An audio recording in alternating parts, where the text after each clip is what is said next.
آپ دیکھیں دائیں بائیں، اپنی نظر رکھیں، نگہباں بن کے جو اہل چمن کی آبرو لوٹے، چمن والو عقیدت چھوڑ دو ایسے نگہباں کی، کوئی حق کا مسافر تلاش کرو، چاہے اس کے کپڑے پھٹے ہوئے ہوں، کرامت اس کی نہ ہو ساری زندگی کے اندر، لیکن محمد عربی کی غلامی تو ہونا۔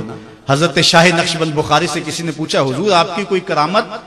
فرمانے لگے اس سے بڑی کرامت کیا ہو سکتی ہے، اتنے گناہوں کے باوجود زمین پہ چل رہا ہوں اور زمین مجھ کو دھنسا نہیں لیتی اپنے اندر۔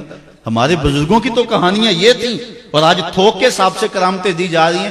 آج کے پیروں کی اتنی کرامتیں، غوث پاک کی بھی اتنی کرامتیں بیان نہیں ہوتی جن کی ان کی کرامتیں بیان ہو رہی ہیں، دڑا دڑ کرامتیں بیان کر رہے ہیں۔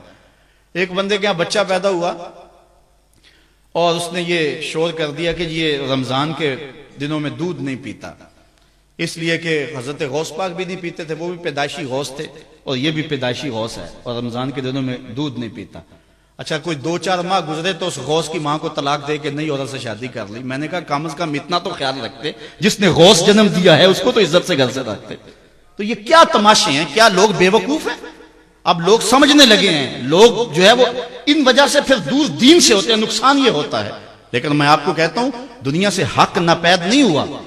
اگر مداری گر موجود ہیں، ڈاکو لٹیرے اور چور موجود ہیں، تو حق کا ڈنڈورا دینے والے بھی اس دھرتی پہ بستے ہیں۔ ہمارا رویہ یہ ہے کہ ہم کسی ایک شخص سے بدظن ہو جاتے ہیں تو پورے طبقے سے بدظن ہو جاتے ہیں۔ کئی بندوں کو میں سنا جو میں دیکھا ہوا ہے پیروں کو، اور تو نے دیکھے ہوئے ہی نہیں ہے، جن کو مل کر زندگی سے عشق ہو جائے وہ لوگ شاید آپ نے دیکھے نہ ہو، مگر ایسے لوگ بھی ہیں کہ جن کو دیکھ کر کے زندگی گزارنے کا ڈھب آ جاتا ہے، سلیقہ اور طریقہ آ جاتا ہے۔ ان لوگوں کی تلاش کرو۔ اگر ایک دکان سے کپڑا صحیح نہ ملے، سودا صحیح نہ ملے، تو آپ جو ہے کیا کھانا پینا چھوڑ دیتے ہیں؟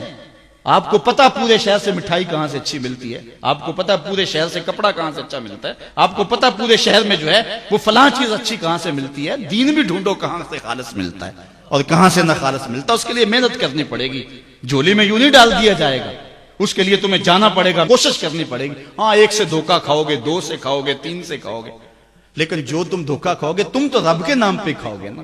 حضرت عمر رضی اللہ تعالیٰ عنہ کی عادت تھی، جو غلام لمبی نمازیں پڑھتا اس کو آزاد کر دیتے۔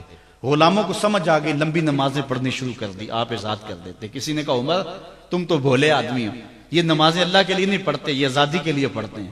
تو حضرت عمر نے کہا یہ مجھے اللہ کے نام پہ دھوکہ دیتے ہیں، میں 100 بار کھانے کے لیے تیار ہوں۔ ایک جگہ سے دھوکہ کھایا، 2 سے کھایا، 3 سے کھایا، 4 سے کھایا۔ جب تمہاری نیت ٹھیک ہوگی منزل ضرور ملے گی، یہ ہو نہیں سکتا۔ خورش دے بدرا جو کب کو حمام کہ یک روز افتد ہمائے بدام۔ سادی کہتے ہیں چارہ ڈالتا جا، دانا ڈالتا جا، کبھی تتر آئے گا، کبھی مور آئے گا، کبھی کبوتر آئے گا، پھر ایک دن جس کو تو تلاش کرتا ہے وہ ہما بھی تو آ ہی جائے گا نا۔ اس لیے حق کے سفر کو نہ چھوڑنا، چلتے رہنا، اور راہ حق کی جو ہے منزل پر جو ہے وہ انشاءاللہ ایک دن ضرور گامزن ہوگے۔